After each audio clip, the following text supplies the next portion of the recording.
اس وقت جو مجھے سب سے زیادہ فکر ہے وہ ہے ہمارے مزدور جو پھنسے ہوئے ہیں، خاص طور پہ دبئی میں، سعودی عربیہ میں،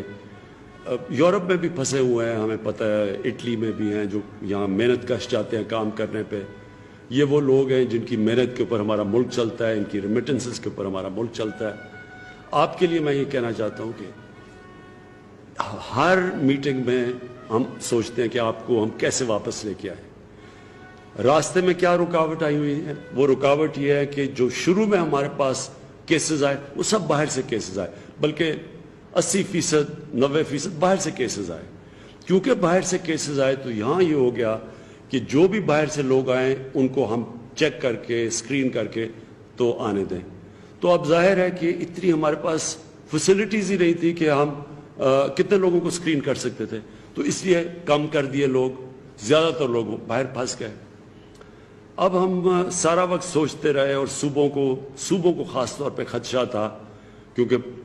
باہر سے ساری وائرس باہر سے آ رہی تھی، تو انہوں نے کہا کہ ہم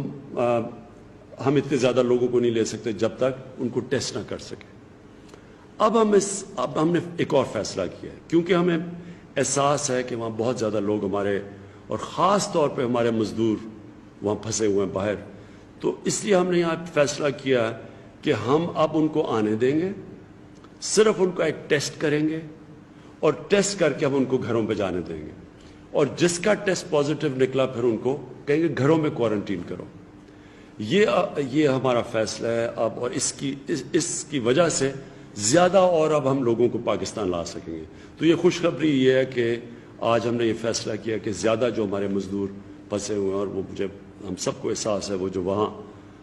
اس وقت دبئی میں اور سعودی عربیہ میں خاص طور پہ پھنسے ہوئے ہیں، باقی مڈل ایسٹ میں،